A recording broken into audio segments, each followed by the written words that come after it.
Quick listen. They came after a lot of people, like me, but they came after a lot of people. No, I wasn't involved in it. I'll have to see what is exactly going on after this is finished. But if they fired some people over there, that's a good thing, because they were very bad. They were very corrupt people, very corrupt, and they hurt our country very badly with the weaponization. There's just so much I personally want to unpack on that and unload on that right now, but you're our guest. I'm going to give you the chance to do that.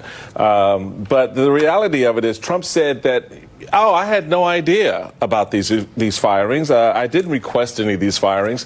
Can we just cut the crap? Because the FBI is not going to fire anybody at that scale without the White House knowing about it. What are you hearing about this process, the scope and the review of those people who are being let go, and what are their options? Yeah, I spoke with one of the January 6th prosecutors who was fired just yesterday, last night, and they were saying they stand by what they did. And I think that what you got to remember here is he likes to talk in these generalities, right? In terms of like, oh, they went after people. This was corrupt. And let's actually get into the details of these cases. These were cases against violent offenders who assaulted law enforcement officers on the steps of the U.S. Capitol. There you go. Right, like right outside, right? So it's not as though you can say like, oh, we're going after this specific person because we didn't like how they applied this particular misdemeanor. No, they're going after everyone. This was not like an individualized assessment of their conduct. This was just anybody who worked on January 6 cases who they could fire, they did. And that basically they focused on those people who were in these term positions. Basically,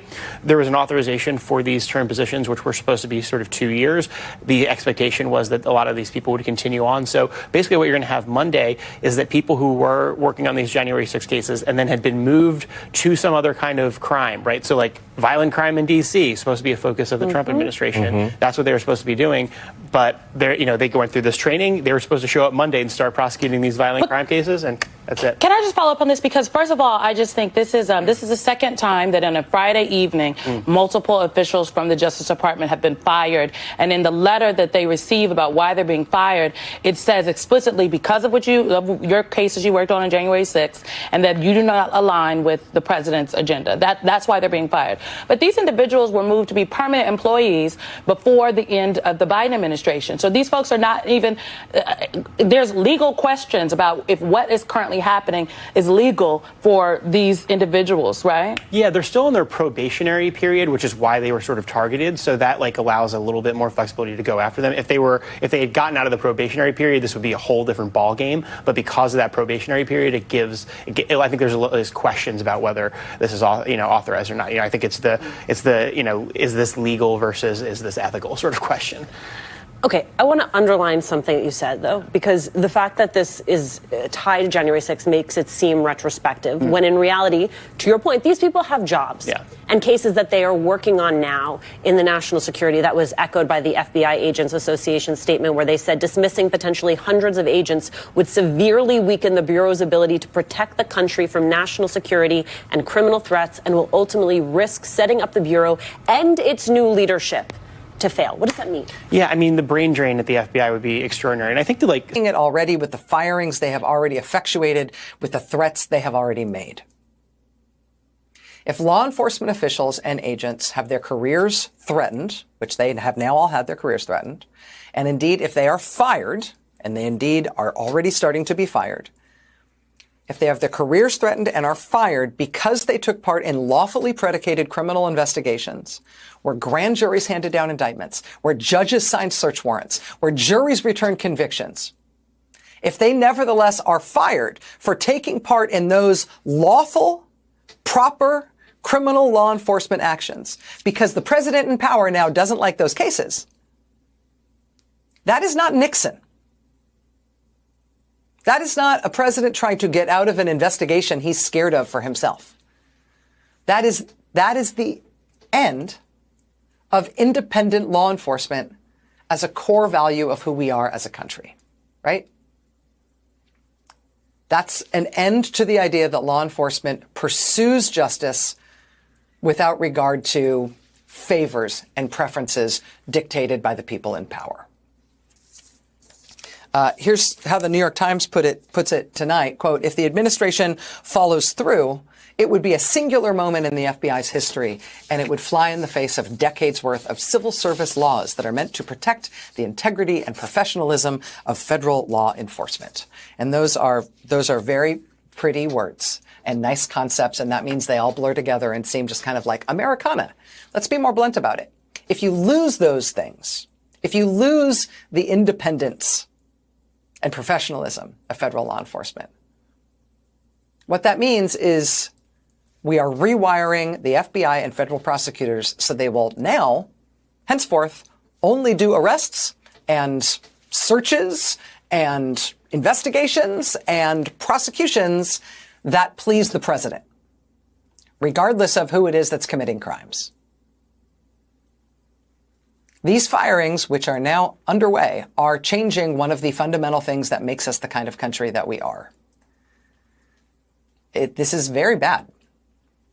Jamie Raskin, Democratic congressman and professor of constitutional law, told the Washington Post tonight this. He said, quote, if allowed to proceed, Trump's purge of our federal law enforcement workforce will expose America to authoritarianism and dictatorship. What they are trying to do tonight is not trying to stop an active investigation. Tonight, they are seeking revenge for law enforcement personnel who participated in a previous investigation that is now over. And the reason that is worse is because the point of what they are doing tonight is to permanently, irrevocably change law enforcement in the United States of America, to make it so FBI agents and prosecutors just won't, in the future, pursue criminal investigations and criminal cases if the suspected criminals in those cases are associated with the president and this movement that supports him. They are trying to not get rid of an investigation. They're trying to get rid of American law enforcement as we know it. They're trying to get rid of the very idea of an independent, justice-is-blind system that makes America who we are. This is not the Saturday Night Massacre. This is considerably worse, and it is hard to see how what happens tonight can be corrected, can be undone, the way the Saturday Night Massacre was undone within 12 days. This is a really serious thing. Now, before tonight, they had already fired prosecutors who had worked on the special counsel's investigation that brought charges against President Trump. The charges for the alleged hoarding and mishandling of classified documents, charges for illegally trying to overthrow the results of the 2020 presidential election. They already fired prosecutors involved with those investigations. What they are doing tonight is apparently attempting a mass purge of prosecutors who worked on all the other January 6th cases, the ones just involving rioters who attacked the Capitol building on Trump's behalf. Tonight, approximately 30 prosecutors who worked on January 6th rioter prosecutions have all been fired. Beyond that, they appear to be in the midst of a mass purge at the FBI. At least a half dozen senior leaders of the FBI have already been told to resign or be fired on Monday. Beyond that senior leadership, though, they're also trying to remove just normal FBI line agents, potentially hundreds or even thousands of them. Now, as I mentioned at the top of the hour, this is still an emerging story. Details may yet evolve as this story develops and we learn more. My best understanding of what has happened thus far is this, and if I stand corrected by the end of this hour, I will not be surprised. But this is what I understand what I understand to have happened just thus far. In an instruction that appears to have originated at the White House, Trump's hand-picked acting officials at the Justice Department directed FBI headquarters to hand over internal files from the Jack Smith cases, from the Trump classified documents case, from the Trump overthrow the election case. They were told, the FBI headquarters was told to hand over those files so a list could be made of all FBI line agents and FBI supervisors who were involved in those cases in any way. So personnel action could be taken against those FBI personnel. So they could be punished, removed, reassigned, or fired. The Washington Post reports tonight that FBI supervisors advised agents that any agents who worked on either of those two cases, the Jack Smith cases, FBI supervisors reportedly advised agents that they should be prepared for the Trump administration to release to the public the names of the FBI agents who worked on those cases before they would then be fired on Monday.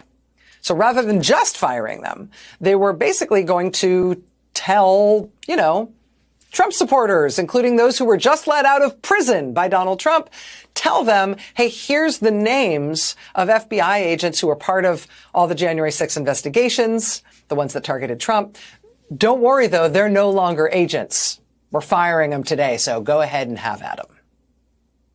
Now, tonight, MSNBC's Ryan Riley has obtained a memo sent by the acting director of the FBI to all FBI personnel. And it would seem to indicate that even beyond those things that I have just described, beyond the prosecutors who did the two Trump cases, beyond FBI personnel at the senior levels of the FBI, beyond FBI personnel involved in the two Trump cases, what Ryan Riley has obtained tonight, this letter from the acting FBI director to all FBI personnel, would seem to indicate that they are planning a massive... For comment. President Donald Trump choice to head the Department of Veterans Affairs. Doug Collins passed a Senate cloture vote Thursday night. The vote was 83-30. Collision with proceed out to a full vote on Senate floor of confirmation, which he expected to easily secure with strong bipartisan support. A former U.S. Congressman, Gainesville, Georgia native, also served as chaplain in U.S. Air Force Reserve. Collins was not expected to face the difficult confirmation fight and received bipartisan support in his committee hearing, the lone expectation being Democratic Sen. Mazie Hirono